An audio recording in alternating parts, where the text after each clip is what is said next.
कलयुग में मनुष्य क्यों भूल गया मृत्यु को? आज किसी को देखने से पहले उसका आचरण नहीं देखा जाता, उसकी नीयत नहीं जांची जाती, बल्कि उसकी कमी खोजी जाती है। कलयुग में शब्दों से पहले निर्णय हो जाता है, सुने बिना ही दोषी ठहरा दिया जाता है। सोशल माध्यम हो या समाज की चौपाल, हर जगह न्यायाधीश बैठे हैं, पर आत्मपरीक्षण करने वाला कोई नहीं। मनुष्य दिन रात यह गिनता रहता है, अमुक व्यक्ति झूठा है, वह व्यक्ति अधर्मी है, वह व्यक्ति स्वार्थी है, पर वह यह भूल जाता है कि जिस उंगली से वह दूसरों की ओर इशारा कर रहा है, उसी हाथ की 3 उंगलियां उसकी अपनी ओर भी उठी है। कलयुग का सबसे बड़ा भ्रम यही है कि मनुष्य स्वयं को स्थायी समझ बैठा है। उसे लगता है, मेरे पास समय है, मेरे पास अवसर है, मेरी सत्ता, मेरा प्रभाव, मेरा नाम अभी बना रहेगा। इसी भ्रम के कारण वह कठोर होता चला जाता है, संवेदनहीन होता चला जाता है और अधर्म को भी सामान्य मानने लगता है। पर जिस दिन अचानक किसी अपने का देहांत हो जाता है, या स्वयं बीमारी, दुर्घटना या मृत्यु की आहट सामने आ जाती है, उसी दिन कलयुग का यह घमंड टूटता है। तब मनुष्य पहली बार रुककर सोचता है, यदि आज नहीं तो कल मेरी भी बारी है, और यहीं से उसका वास्तविक सुधार आरंभ होता है। मृत्यु का स्मरण कलयुग में सबसे दुर्लभ साधना है, क्योंकि यह स्मरण मनुष्य को भीड़ से अलग कर देता है। जो मृत्यु को याद रखता है, वह झूठे दिखावे में नहीं जी सकता, वह दूसरों को नीचा दिखाकर सुख नहीं पा सकता। कलयुग में धर्म का पतन इसलिए नहीं हो रहा कि शास्त्र लुप्त हो गए हैं, बल्कि इसलिए हो रहा है कि शास्त्रों की चेतावनी को भुला दिया गया है। स्मरण रखो, सबको जाना है। जिस दिन मनुष्य यह स्वीकार कर लेता है कि यह शरीर किराए का है, यह समय उधार का है और यह सांसें सीमित है, उसी दिन वह दोष निकालना छोड़ देता है और दया सीखने लगता है।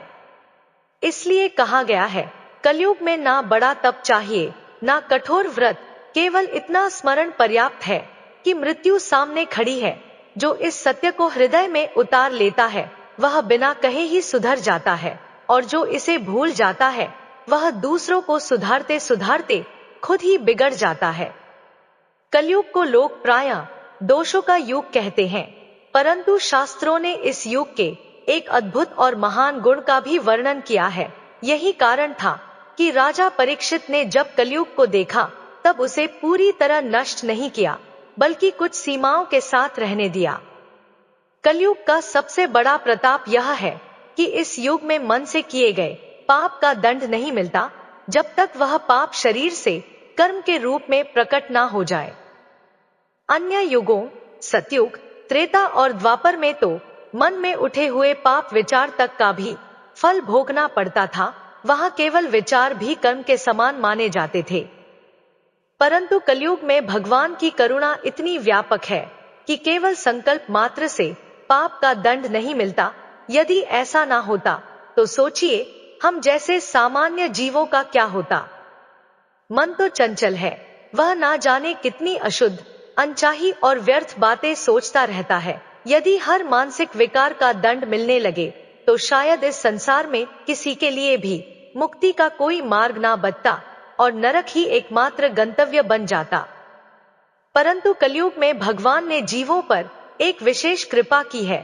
पाप तभी लागू होता है जब मन का विचार शरीर से कर्म बन जाए। केवल सोच लेने से पाप का फल नहीं मिलता। और यहाँ कलयुग की महिमा का दूसरा और भी मधुर पक्ष प्रकट होता है। पुण्य कर्म मन से करने पर भी फल दे देता है। मान लीजिए, कोई भक्त वृंदावन की परिक्रमा का संकल्प करता है, मन में भाव जगता है, आज मैं प्रभु की परिक्रमा करूंगा। परंतु अचानक कोई बाधा आ जाती है, शरीर साथ नहीं दे पाता, परिस्थिति अनुकूल नहीं रहती और वह परिक्रमा पूर्ण नहीं हो पाती। तब भी शास्त्र कहते हैं कि उस मानसिक संकल्प से ही पुण्य प्राप्त हो जाता है। गोस्वामी तुलसीदास जी ने इसी भाव को अत्यंत सुंदर शब्दों में कहा है, कलिकाल एक पुनीत प्रतापा, मानस पुण्य होई नहीं पापा। अर्थात कलयुग का यह पवित्र प्रताप है कि मन से किया गया पुण्य फल देता है, पर मन से किया गया पाप फल नहीं देता। यह कितना बड़ा लाभ है। यदि मानसिक पाप का भी फल मिलने लगे तो मानव जीवन का उद्देश्य ही समाप्त हो जाए। हाँ, एक बात अवश्य समझनी चाहिए, कलयुग विशेष रूप से प्रमादी लोगों पर आक्रमण करता है। जो समय को व्यर्थ गवाते हैं, जो आलस्य, असावधानी और भोग विलास में डूबे रहते हैं, उन पर कलयुग का प्रभाव अधिक होता है। इसलिए संतों ने बार बार कहा, नाम जप करो, भगवत लीला का गायन करो, सत्संग में समय बिताओ। जहां भगवत चर्चा चल रही हो, जहां भगवान के नाम का कीर्तन हो रहा हो, जहां श्री कृष्ण की लीलाओं का रस बह रहा हो, वहां वास्तव में कलयुग कहाँ रह जाता है। लेकिन यदि उसी समय हम बैठकर इधर उधर के भोगों का चिंतन करने लगे, मन को गंदी और तुच्छ बातों में उलझा दे, तो फिर दोष हमारा है, युग का नहीं। भगवान श्री कृष्ण चंद्र जी के चरण कमलों का जो मादक मधुर मधु है, वह केवल संतों के संग से प्राप्त होता है। इसीलिए कहा गया है कि भगवत प्रेमी भक्तों के एक क्षण के सत्संग के समान ना स्वर्ग है, ना मोक्ष। फिर इस तुच्छ मृत्यु लोक के क्षणिक भोगों की तो बात ही क्या महाराज। हम उन विषयों को नहीं सुनना चाहते जो मन को नीचे गिराएं। हम तो भगवान श्री कृष्ण की लीलाओं से भरे हुए पावन, दिव्य और प्रेममय चरित्र को सुनना चाहते हैं, क्योंकि वही इस कलयुग में जीव का सबसे बड़ा सहारा, सबसे बड़ा पुण्य और सबसे बड़ा उद्धार का मार्ग है। द्वारिका के समस्त नर नारी हाथ जोड़कर अश्रुपूरित नेत्रों से भगवान श्री कृष्ण के चरणों में नतमस्तक होकर कहने लगे, हे स्वामी, आपके वियोग में हमने जो व्याकुलता सही है, उसे शब्दों में व्यक्त करना हमारे लिए असंभव है। हमारे प्राण तो सदा आपके चरण कमलों में ही निवास करते हैं। वही चरण कमल जिनकी वंदना स्वयं ब्रह्मा जी, भगवान शंकर, इंद्रदेव और समस्त देवगण करते हैं, जिन चरणों की शरण में जाने के बाद समर्थ काल भी किसी का बाल बाका नहीं कर सकता। हे नाथ, जो एक बार भी आपके इन पावन चरणों को हृदय में बसा लेता है, उसके लिए मृत्यु, भय और संकट सब निर्बल हो जाते हैं। आप ही हमारे माता हैं, आप ही हमारे पिता हैं, आप ही हमारे सुहृद हैं, और आप ही हमारे स्वामी, आप ही हमारे सद्गुरु हैं, और आप ही हमारे आराध्य देव। हे विश्व भावन, आपके अतिरिक्त हमारा और कोई सहारा नहीं है। भला आप ही बताइए, आपके वियोग में हमारी क्या दशा होती है, जब हमें यह समाचार मिलता है कि आप हस्तिनापुर अथवा किसी अन्य स्थान जाने वाले हैं। तब द्वारिका का एक एक क्षण हमें करोड़ों वर्षों के समान भारी लगने लगता है। हमारे हृदय की धड़कन रुक सी जाती है, नेत्रों से अश्रुधारा बहने लगती है और मन शून्य हो जाता है। हे कमलनयन श्री कृष्ण, आपके उस अनुपम, मनोहर और करुणामय रूप का दर्शन करते हुए जो अलौकिक सुख हमें प्राप्त होता है, उसका वर्णन हम कैसे करें। वह सुख ना तो स्वर्ग में है और ना ही किसी लोक में। हे भक्त वत्सल, हम आपसे करबद्ध प्रार्थना करते हैं, आप कभी भी द्वारिकापुर को छोड़कर ना जाया करें। द्वारिका वासियों की यह करुण पुकार सुनकर भगवान श्री कृष्ण सबकी ओर कृपामय दृष्टि से देखने लगे। उनके मुखारविंद पर मंद मंद मुस्कान खिल उठी, मानो वे भक्तों के प्रेम में पूर्णतः बंध गए हों। उस दृष्टि में ऐसा अनुग्रह बरस रहा था, मानो वर्षों की तपस्या का फल एक ही क्षण में मिल गया हो। भगवान श्री कृष्ण मंगल शकुनों के साथ द्वारिका में प्रवेश करने लगे। आगे आगे गजराज चल रहा था, वेद मंत्रों और स्वस्तिवाचन का पावन नाद गूंज रहा था। श्रेष्ठ श्रेष्ठ यदुवंशी, नगर की नारी शक्तियां, वृद्धजन और बालक सब हर्ष से पुलकित होकर अपने आराध्य का स्वागत कर रहे थे। पूरी द्वारिका नगरी आनंद, भक्ति और प्रेम के महासागर में डूब गई। ऐसा प्रतीत हो रहा था मानो स्वयं वैकुंठ धरती पर उतर आया हो, क्योंकि जहां भगवान श्री कृष्ण हो वही द्वारिका है, वही स्वर्ग है और वही मोक्ष का द्वार है। भगवान श्री कृष्ण द्वारिका में प्रवेश करते हुए सबसे यथा योग्य और यथा अधिकारी मिले।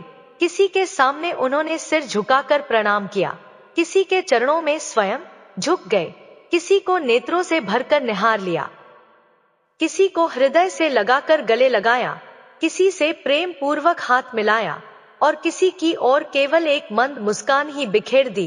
पर उस एक मुस्कान में ही ऐसा अमृत था कि जिस पर वह पड़ गई उसका जीवन धन्य हो गया। जैसा अधिकारी वैसी ही भगवान की दृष्टि और वैसा ही सुख। भगवान श्री कृष्ण ने द्वारिका के प्रत्येक वासी को अपने अपने भाव के अनुसार आनंद प्रदान किया। उनके बाहर रहने के कारण द्वारिका वासियों के हृदय में जो विरह व्यथा जमी हुई थी वह एक क्षण में ही विलीन हो गई। ऐसा प्रतीत हुआ मानो सूखी धरती पर अचानक अमृत वर्षा हो गई हो। जिनकी निर्मल और मधुर हंसी, जिनकी लजीली तिरछी चितवन यदि एक बार भी किसी के हृदय में बस जाए तो फिर उस हृदय पर विश्व विजयी कामदेव का भी कोई प्रभाव नहीं पड़ता। यही है श्री कृष्ण। जिनके रूप की माधुरी हृदय में प्रवेश कर जाए वहां वासना नहीं, केवल भक्ति रह जाती है। जिनकी मंद मुस्कान और तिरछी चितवन की चोट से मुनियों के मन मोहित हो जाते हैं और स्वयं मदन मोहन भी बेशुद्ध हो उठते हैं। जिन प्रियतम के चरणों की दास्ता हृदय में बस जाए फिर संसार का बंधन किसे बांध सकता है। श्री कृष्ण अपने एकांत सेवक भाव से अपने निजजनों को अपार सुख प्रदान करते हैं। तभी सभा में विराजमान शौनक ऋषि ने श्रद्धा पूर्वक सूत जी से प्रश्न किया, हे सूत जी, आपने अभी बताया कि अश्वत्थामा ने ब्रह्मास्त्र चलाकर उत्तरा के गर्भ को लक्ष्य किया था। ब्रह्मास्त्र जैसा महाविनाशक अस्त्र गर्भस्थ शिशु पर प्रभाव डाले और फिर भी वह बालक बच जाए, यह कैसे संभव हुआ? और यदि गर्भ में महान ज्ञानी महात्मा परीक्षित जी ही थे तो भगवान ने स्वयं उनकी रक्षा क्यों की? फिर आगे चलकर ऐसे धर्मात्मा राजा से अपराध कैसे बन गया और उनके लिए श्री सुखदेव जी का ज्ञानोपदेश क्यों आवश्यक हुआ? हम यह पूरा प्रसंग विस्तार से सुनना चाहते हैं। सूत जी ने कहा, हे ऋषियों, जब महाराज युधिष्ठिर ने राज्य संभाला तब वे अपनी प्रजा का पालन ठीक वैसे ही करने लगे जैसे पिता अपने पुत्रों का करता है। वे स्वयं भोगों से विरक्त होकर निरंतर भगवत स्मरण में लीन रहते हुए राज्य संचालन करते थे। उनके पास अतुल संपत्ति थी। वे बड़े बड़े यज्ञ करते, दान देते और भगवान की आराधना में लीन रहते। जम्बू द्वीप के स्वामी होकर भी उनके यश की गूंज स्वर्गलोक तक पहुंचती थी। ऐसे भोग और ऐश्वर्य थे कि देवता तक उन्हें पाने की लालसा करते। परंतु हे शौनक जी, पांडवों के लिए इन सब से बढ़कर यदि कुछ प्रिय था तो केवल भगवान श्री कृष्ण। जिस समय अश्वत्थामा ने क्रोधवश ब्रह्मास्त्र का प्रयोग किया उसका प्रभाव उत्तरा के गर्भ में पहुंचा। गर्भस्थ शिशु ब्रह्मतेज से जलने लगा, चारों ओर अग्नि सी अनुभूति होने लगी। उसी समय उस शिशु ने एक अद्भुत दृश्य देखा। उसने देखा कि उसके चारों ओर श्यामवर्ण तेजस्वी ज्योतिर्मय पुरुष घूम रहे हैं। वे अंगूठे भर के आकार के थे पर उनका तेज अनंत सूर्य के समान था। पीतांबर धारण किए हुए, सिर पर मोर मुकुट, लंबी लंबी भुजाएं, कानों में तपाए हुए स्वर्ण कुंडल, नेत्रों में करुण लालिमा और हाथ में दिव्य गदा। वह गर्भस्थ शिशु बार बार उन्हें देखता रहा। उस दिव्य पुरुष की गदा के प्रभाव से ब्रह्मास्त्र का तेज पास आकर भी शिशु को स्पर्श ना कर सका। जैसे सूर्य अपनी किरणों से कोहरे को नष्ट कर देता है वैसे ही उस महापुरुष ने ब्रह्मास्त्र के तेज को शांत कर दिया। वही महापुरुष थे स्वयं भगवान श्री कृष्ण। उसी क्षण से वह बालक संसार में परीक्षित कहलाया जिसने गर्भ में ही भगवान का दर्शन किया था। गर्भ के भीतर वह शिशु विस्मय से सोचने लगा, यह कौन है? यह कौन सा दिव्य पुरुष है जो मेरे चारों ओर घूम रहा है? 10 मास के गर्भस्थ शिशु के सामने स्वयं भगवान श्री कृष्ण का साक्षात दर्शन हो रहा था। भगवान की दिव्य कोमोद गदा के प्रभाव से ब्रह्मास्त्र का प्रचंड तेज शांत हो चुका था। वह अग्नि जो क्षण भर पहले सब कुछ भस्म कर देने को उद्यत थी, अब शीतल होकर विलीन हो गई। शिशु अभी उस अद्भुत स्वरूप को हृदय में उतार ही रहा था कि क्षण मात्र में भगवान श्री कृष्ण अंतर्ध्यान हो गए। भगवान के अंतर्ध्यान होते ही सभी सद्गुणों को विकसित करने वाले शुभ समय में पांडु वंश के दीपक, अर्जुन पुत्र अभिमन्यु के पुत्र, परीक्षित का जन्म हुआ। जन्म लेते ही वह बालक अद्भुत तेज से दीप्त था। उसके मुखमंडल पर ऐसी आभा थी मानो उसने गर्भ में ही तपस्या कर ली हो। कारण स्पष्ट था, गर्भ में उसे भगवत साक्षात्कार प्राप्त हुआ था। जब यह शुभ समाचार महाराज युधिष्ठिर तक पहुंचा कि उन्हें पौत्र प्राप्त हुआ है, तो वे अत्यंत प्रसन्न हुए। उन्होंने तुरंत धौम्याचार्य, कृपाचार्य और समस्त श्रेष्ठ ब्राह्मणों को बुलवाया और बालक का जातकर्म संस्कार संपन्न कराया। उस अवसर पर अपार दान दिया गया, हाथी, घोड़े, स्वर्ण, वस्त्र और अन्न। शास्त्रों में कहा गया है कि नाल छेदन से पूर्व का समय प्रजाति तीर्थ कहलाता है। उस समय दिया गया दान अनंत पुण्य देने वाला होता है। नाल छेदन से पूर्व ही महाराज युधिष्ठिर ने विशेष रूप से महान दान किए। तब युधिष्ठिर ने भाव विभोर होकर कहा, पूर्व वंशों के शिरोमणि पांडव कुल को नष्ट करने का प्रयास अश्वत्थामा ने अपनी क्रूर बुद्धि से किया था। वह हमारे वंश को समाप्त करना चाहता था, परंतु भगवान श्री कृष्ण ने स्वयं इस बालक की रक्षा की है। अतः मैं निश्चय पूर्वक कहता हूँ, यह बालक विष्णु रक्षित है। यह संसार में महान यशस्वी होगा, भगवान का परम भक्त बनेगा और एक दिव्य महापुरुष के रूप में प्रसिद्ध होगा। सभा में उपस्थित महान महात्माओं और ब्रह्मर्षियों ने बालक और युधिष्ठिर को आशीर्वाद दिया। युधिष्ठिर ने विनय पूर्वक पूछा, हे महात्माओं, क्या यह बालक अपने उज्ज्वल यश से हमारे वंश की पवित्र कीर्ति को आगे बढ़ाएगा? क्या यह राजर्षियों और महर्षियों के आदर्शों का अनुसरण करेगा? ब्रह्मर्षियों ने एक स्वर में उत्तर दिया, हे धर्मराज, यह बालक मनु के पुत्र इक्ष्वाकु के समान अपनी प्रजा का पालन करेगा। यह दशरथ नंदन भगवान श्रीराम के समान सत्य प्रतिज्ञ और ब्राह्मण भक्त होगा और दानवीर नरनरेश शिवी के समान अद्वितीय दाता बनेगा। यह बालक केवल राजा नहीं होगा, यह धर्म का स्तंभ बनेगा। इस प्रकार पांडव वंश में भगवत कृपा से जन्मे उस दिव्य बालक महाराज परीक्षित के आगमन से संपूर्ण हस्तिनापुर आनंद और आशा से भर उठा। ब्रह्मर्षियों ने आगे कहा, हे धर्मराज, यह बालक दुष्यंत नंदन महाराज भरत के समान अपने वंश का यश चारों दिशाओं में फैलाएगा।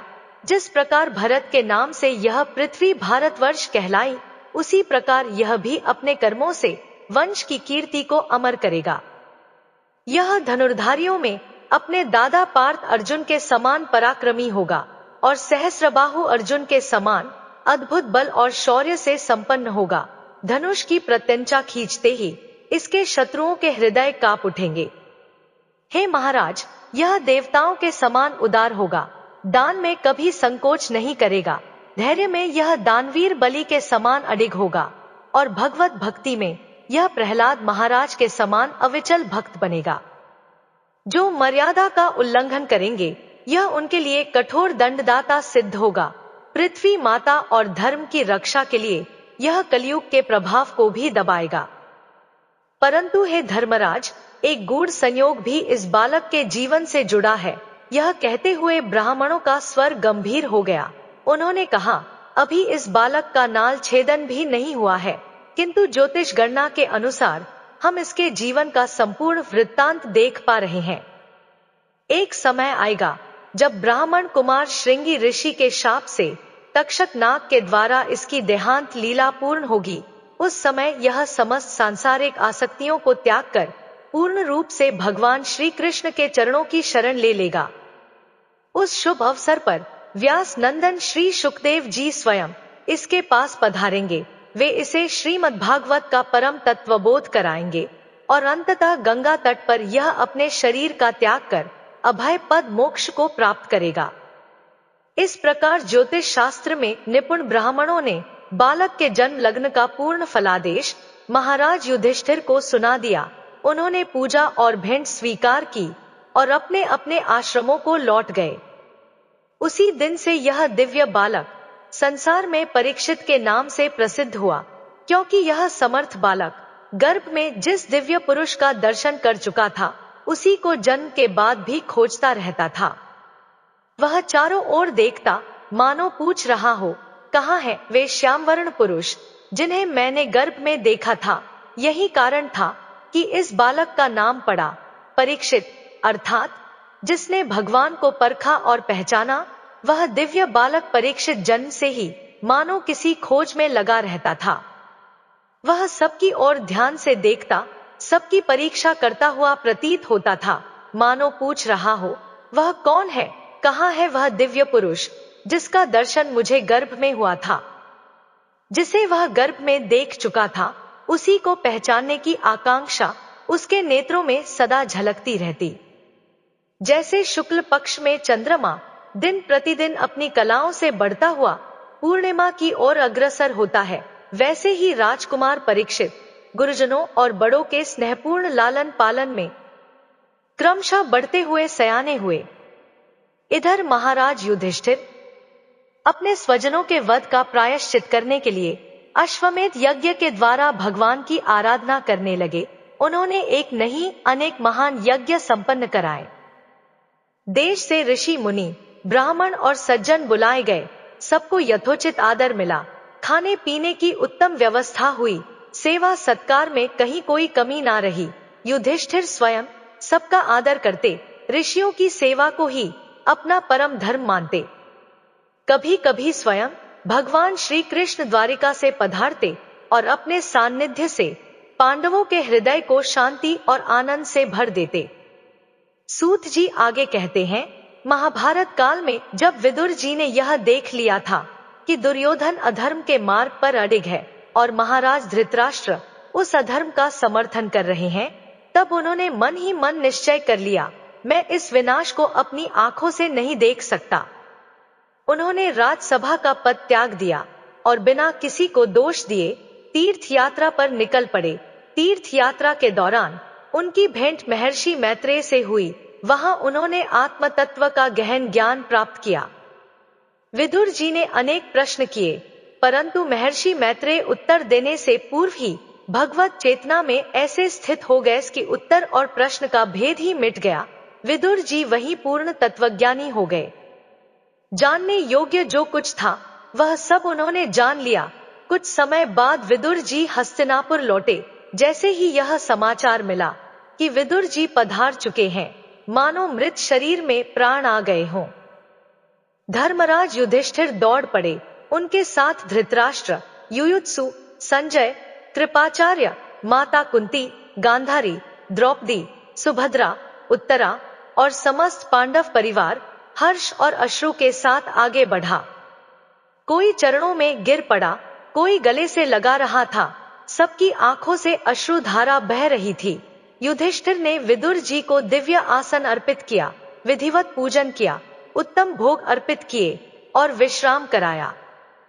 कुछ समय पश्चात धर्मराज युधिष्ठिर विनय पूर्वक सिर झुकाकर बोले, चाचा जी, जैसे पक्षी अपने अंडों को अपने पंखों की छाया में रखकर उन्हें सेता और बढ़ाता है, वैसे ही आपने हमारे बचपन से लेकर आज तक अपनी कृपा से हमें हर विपत्ति से बचाया।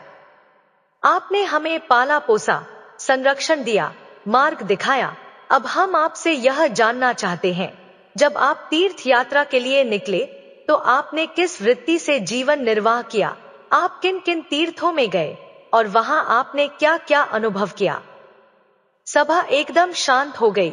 सबकी दृष्टि अब महात्मा विदुर पर टिक गई थी, मानो वे ज्ञान के अमृत से सबको तृप्त करने ही वाले हों, क्योंकि भगवान के प्रिय भक्त स्वयं ही तीर्थ स्वरूप होते हैं। जिन महात्माओं के हृदय में भगवान निरंतर विराजमान रहते हैं, जो हर क्षण प्रभु का चिंतन करते हैं, वे जहां भी जाते हैं साधारण तीर्थ को भी महातीर्थ बना देते हैं। शास्त्रों में कहा गया है, तीर्थानि कुर्वन्ति तीर्थानि, अर्थात संत ही तीर्थों को पवित्र बनाते हैं।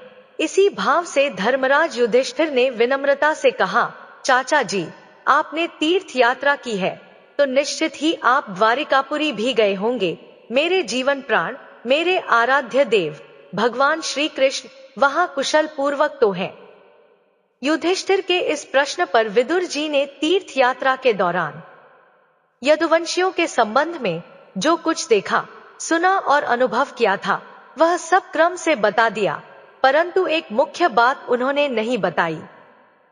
क्योंकि जब विदुर जी लौटकर हस्तिनापुर आए थे तब तक यदुवंश का संहार हो चुका था, भगवान की लीला पूर्ण हो चुकी थी। पर विदुर जी ने यह सत्य जानबूझकर गुप्त रखा। कारण यह था कि विदुर जी करुणा के सागर थे। वे पांडवों को अपने सामने कभी दुखी नहीं देख सकते थे। उन्होंने सोचा, जो घटना स्वयं प्रकट हो जाएगी उसे कहकर इनके हृदय को अकारण क्यों दुख पहुंचाया जाए। इसलिए उन्होंने किसी भी अशुभ या कटु प्रसंग का उल्लेख नहीं किया। कुछ समय तक विदुर जी हस्तिनापुर में बड़े सम्मान और आदर के साथ रहे। वास्तव में विदुर जी कोई साधारण पुरुष नहीं थे, वे साक्षात धर्मराज थे। मांडव्य ऋषि के शाप विमोचन के कारण धर्मराज यम 100 वर्षों के लिए विदुर रूप में पृथ्वी पर अवतरित हुए थे। इसका वर्णन अनेक सत्संगों और पुराणों में मिलता है। उस काल में यमराज की पदवी पर अर्यमा देव विराजमान थे। वह पदवी दैवी संपदा से युक्त होती है। उस पर बैठते ही दंड देने की सामर्थ्य स्वतः आ जाती है। अर्यमा देव अपने दायित्व का पालन करते हुए पापियों को यथोचित दंड दे रहे थे। इधर महाराज युधिष्ठिर राज्य प्राप्ति के पश्चात अपने लोकपाल सदृश भाइयों के साथ राजकुमार परीक्षित को देखकर अत्यंत आनंदित रहते थे। वे सोचते थे, हमारे बाद एक योग्य अधिकारी है जो धर्म की रक्षा करेगा। पर वे यह भूल चुके थे कि काल की गति को कोई नहीं रोक सकता। पांडव यह भी भूल गए थे कि एक समय ऐसा भी आएगा जब सर्वनाश निश्चित होगा, जब मृत्यु सबके लिए अपरिहार्य होगी। सब परीक्षित के सौंदर्य, तेज और पराक्रम को देखकर प्रसन्न थे। पर देखते देखते वह भयानक समय आ पहुंचा जिसे टालना असंभव था। विदुर जी काल की गति को भली भांति पहचान रहे थे। उन्होंने महाराज धृतराष्ट्र से कटु किंतु हितकारी वचन कहे, महाराज, अब भी क्या आपकी आंखें नहीं खुली? वैराग्य जगाने के लिए कभी कभी कठोर वचन कहने ही पड़ते हैं। एक अत्यंत भयानक समय आने वाला है। आप बहुत कुछ देख भी चुके हैं, फिर भी इनके अन्न के टुकड़ों पर सुख से जीवन बिता रहे हैं। मुझे यहाँ हस्तिनापुर के महलों में बैठकर साफ दिखाई दे रहा है, सर्वनाश निकट है। अब भी समय है, यहाँ से निकल चलिए, इस स्थान को छोड़ दीजिए। विदुर जी की वाणी में ना क्रोध था, ना द्वेष, केवल करुणा और सत्य था। वे जानते थे, जिसे काल ने घेर लिया हो उसे केवल वैराग्य और भगवान स्मरण ही बचा सकता है। विदुर जी ने धृतराष्ट्र से कहा, महाराज, बात ही बात में सर्वनाश हो जाएगा। अब भी समय है, यहाँ से भाग चलो। अपना काम बना लो, भगवान का भजन कर लो। सब मारे जा चुके हैं, फिर भी तुम्हें जीने की आशा है। यह शरीर बुढ़ापे का शिकार हो चुका है और तुम यहाँ हस्तिनापुर में पांडवों के शासन में उनके दिए हुए टुकड़ों पर जीवित रहने की इच्छा रखते हो। कुत्ते भी ऐसे पिंड को नहीं खाते जिसे वीरों ने निषिद्ध कर दिया हो। और तुम एक क्षत्रिय कुल के राजा होकर उन लोगों के अन्न पर पल रहे हो जिनका सर्वनाश करने का तुमने हर संभव प्रयास किया। यह कैसा मोह है महाराज? अब भी जीने की लालसा, तुमने पूरे परिवार का विनाश करवा दिया और अब उन्हीं के दिए अन्न से जीवन काट रहे हो। क्या तुम्हें संकोच नहीं होता? क्या तुम्हारे हृदय में जरा भी ग्लानि नहीं उठती? जिन्हें विष देकर मरवाना चाहा, जिन्हें लाक्षागृह में जलाना चाहा, जिनकी पत्नी को भरी सभा में अपमानित किया, जिनकी भूमि छीनी, जिनसे युद्ध किया, आज उन्हीं के दिए टुकड़े खा रहे हो। अपने भीतर कोई गौरव शेष है क्या? विदुर जी की वाणी बिजली के समान कड़क उठी। यह डांट नहीं थी, यह करुणा से भरा प्रहार था। उन्होंने आगे कहा, हद हो गई महाराज, अज्ञान की भी एक सीमा होती है। अब भी जीना चाहते हो? क्या यह शरीर पुराने वस्त्र की भांति स्वयं नष्ट नहीं हो जाएगा? इसलिए अब अपना स्वार्थ साध लो, ममता काट दो, मेरे साथ चलो, मैं तुम्हें उपाय बताऊंगा। भगवान की प्राप्ति कैसे होती है। धन्य है वह जिसे विदुर जैसा भाई मिला। चाहे अपनी समझ से जागो या दूसरों के समझाने से, अंततः तुम्हें मरना ही है। तुम्हारे साथ कुछ भी नहीं जाएगा। यदि भजन कर लिया तो कम से कम तुम्हारा कल्याण हो जाएगा। अपने अंतःकरण को वश में करो, और यहाँ से निकलो। जो आगे होने वाला है वह तुम नहीं देख पा रहे, पर मैं स्पष्ट देख रहा हूँ। चलो, मेरे साथ चलो। इतना कहकर छोटे भाई विदुर अंधे राजा धृतराष्ट्र को अपने दिखाए हुए मार्ग से उत्तराखंड की दिशा में ले चले।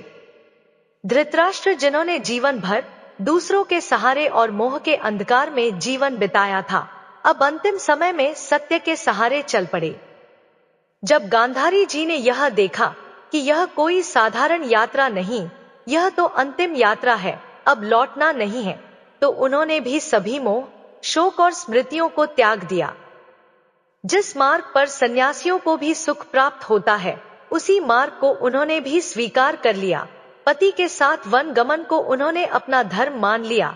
अब ना राज्य था, ना पुत्रों का स्मरण, केवल भगवान का नाम और वैराग्य का पथ।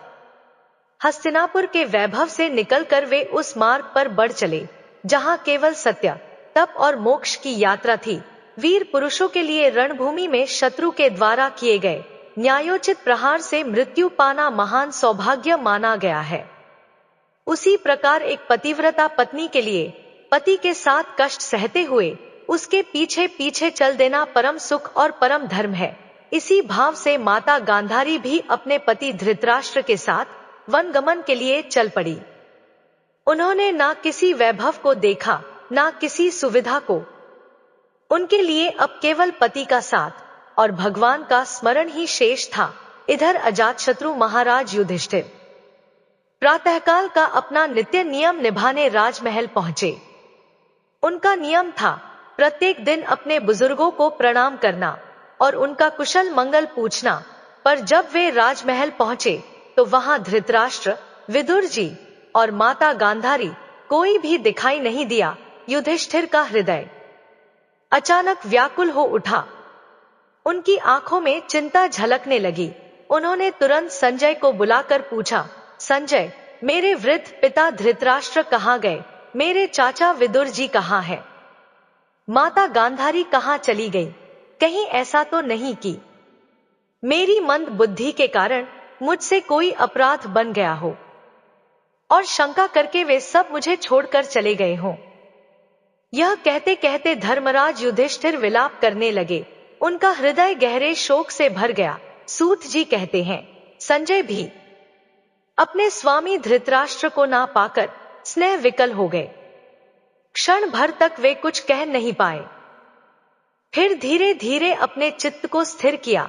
हाथों से आंसू पोंछते हुए बोले, महाराज, मैंने अपने स्वामी को खो दिया।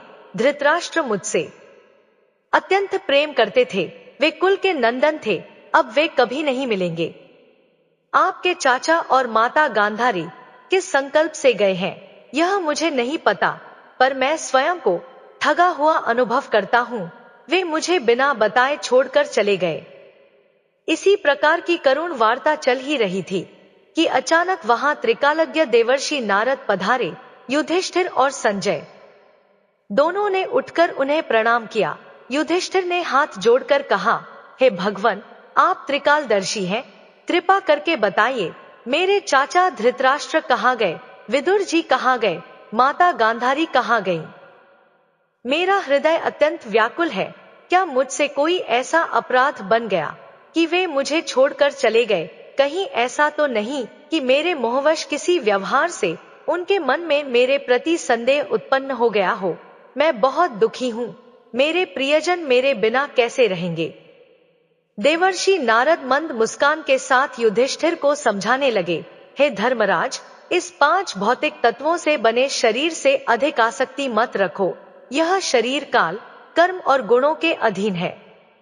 जिस प्रकार अजगर के मुख में पड़ा प्राणी एक ही झटके में निगल लिया जाता है, उसी प्रकार काल हर शरीर को अपने वश में कर लेता है। इस संसार में हाथ वाले जीव बिना हाथ वालों को खाते हैं, 4 पैर वाले बिना पैरों वालों को, बड़े जीव छोटे जीवों को। यहाँ जीव ही जीव का आहार है। जीव बिना जीव के जी नहीं सकता, परंतु शास्त्रों ने एक मर्यादा दी है, उतना ही ग्रहण करो जितना नियत है। जैसे मनुष्य अन्न, फल और सब्जियों को आहार बनाता है, वैसे ही यह सृष्टि नियम और संतुलन पर टिकी है।